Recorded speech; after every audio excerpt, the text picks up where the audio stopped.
আসসালামু আলাইকুম দর্শক, দেখতে পাচ্ছেন অনেক সুন্দর সুন্দর টার্কি মুরগি। এগুলার বয়স প্রায় 4 মাস। 2 থেকে 2.5 কেজি বা মাদিগুলো 1.5 কেজি 2 কেজি ওজন।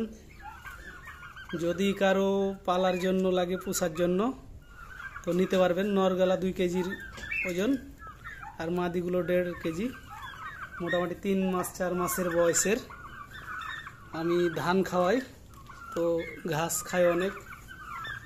তো যারা পালার জন্য নেবেন তারা নিতে পারবেন আমার এখান থেকে। জোড়া 1500 টাকা। যারা নিতে চান কমেন্টে অবশ্যই জানাবেন,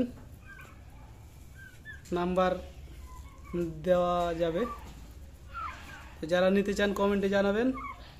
2 কেজি 2.5 কেজি মাংস গোস্ত খাওয়ার জন্য নিতে পারবেন, বা পালার জন্য নিতে পারবেন, ডিম বাচ্চা করার জন্য। নরমাদি সবগুলাই চিনা যায়, তো কারো যদি লাগে তো নিতে পারবেন। লোকেশান চাঁপাইনবাবগঞ্জ, সোনা মসজিদ। 1500 টাকা জোড়া, এর কম হবে না। আর অনেক সুন্দর আর কোয়ালিটিফুল মুরগিগুলা।